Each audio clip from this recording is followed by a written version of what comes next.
Olá, pessoal.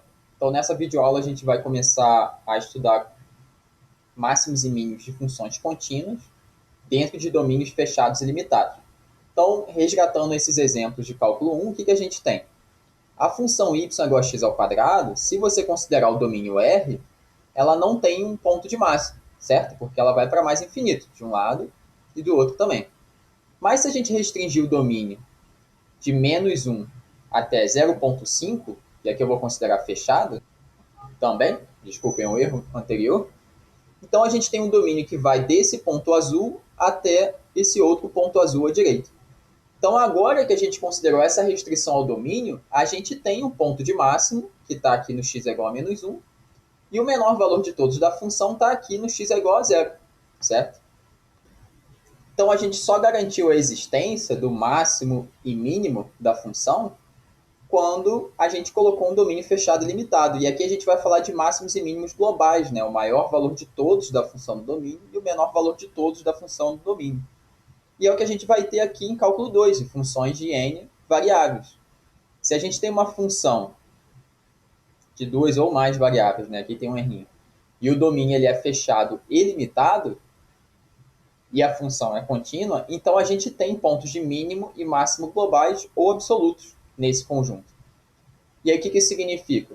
Vão existir dois pontos, que a gente vai chamar de A1, AN e B1, BN, e qual a propriedade deles? Esse ponto B1, BN tem um valor da f que é maior ou igual ao valor da f em todos os outros pontos, x1, xn desse conjunto. E esse B1, BN é o que a gente vai chamar de máximo absoluto. E o A1, AN é um ponto tal que o valor da f nesse ponto é menor ou igual ao valor da f em todos os pontos desse conjunto. Então, esse A1, AN é o que a gente chama de ponto de mínimo global ou absoluto. E os valores são chamados de valores de mínimo global e valor de máximo global ou absoluto. E agora, quando a gente vai buscar por esses pontos extremos, máximos e mínimos globais ou absolutos, o que acontece? Onde que esses extremos globais podem ocorrer? Então, se a gente observa esse ponto de mínimo, a gente vê que eles podem ocorrer no interior do domínio. E foi por isso que a gente assistiu, né? Por isso que vocês assistiram a videoaula anterior, onde a gente falou sobre ponto de fronteira, ponto interior, domínio aberto e fechado. Se esse extremo global aparece num ponto interior, aqui a gente está vendo reta tangente horizontal. Então, a gente vai observar pontos críticos nesses extremos que ocorrem no interior. Mas esses pontos extremos globais também podem ocorrer na fronteira do conjunto. Então, por exemplo, a fronteira desse domínio aqui são os pontos -1 e 0,5. E a gente vê que em um deles a gente tem o máximo da função. Então, esse extremo global pode ocorrer também na fronteira.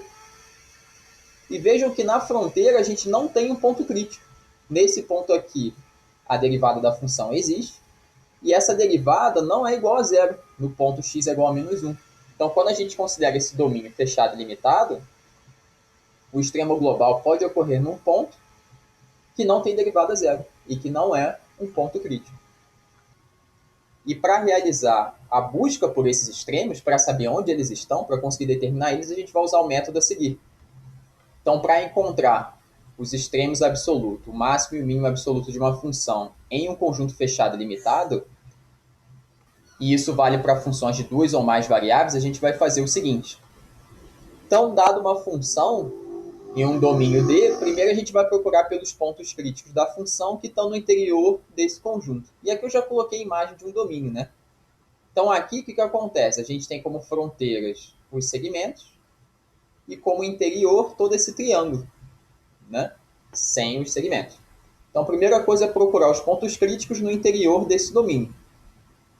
Depois a gente vai procurar pelos extremos da função na fronteira do domínio, ou seja, nos segmentos, que a gente vai ver como vai funcionar nesse exemplo 3.8.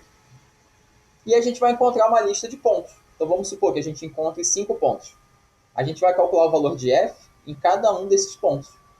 O maior valor de f vai dar o máximo global e o menor valor de f vai dar o mínimo global.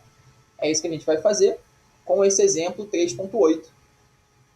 Então, aqui a gente vai determinar os extremos absolutos, ou seja, o maior valor de todos e o menor valor de todos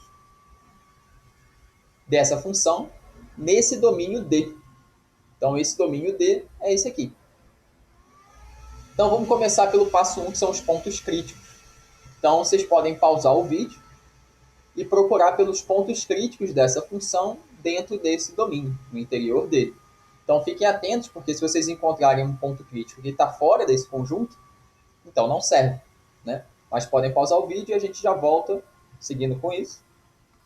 E a primeira etapa fica assim, né?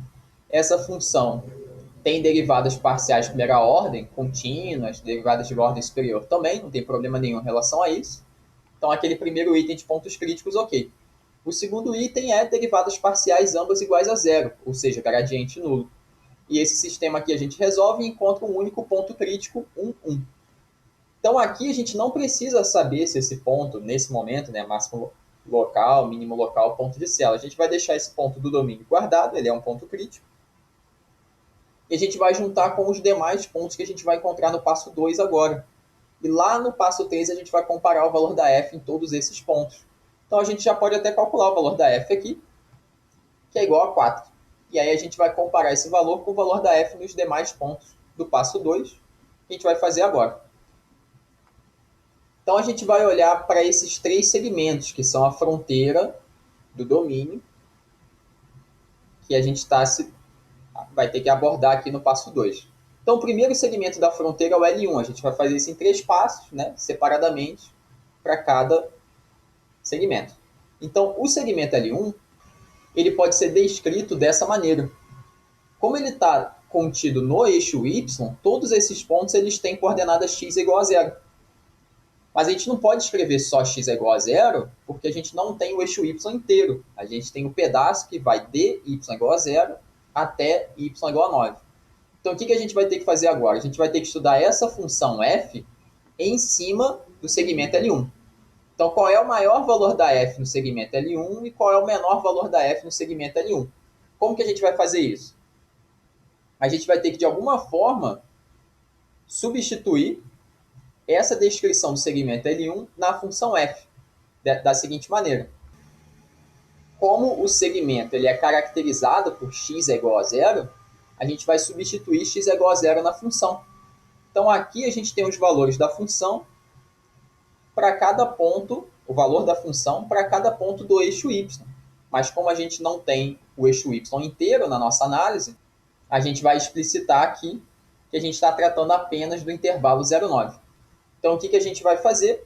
A gente vai olhar estudar, né? Buscar pelo máximo e mínimo dessa função aqui nesse intervalo. E esse é um problema de cálculo 1, que a gente vai tratar de uma maneira bem semelhante. A gente vai olhar para a fronteira, que são os pontos 0 e 9, e vai procurar por pontos críticos.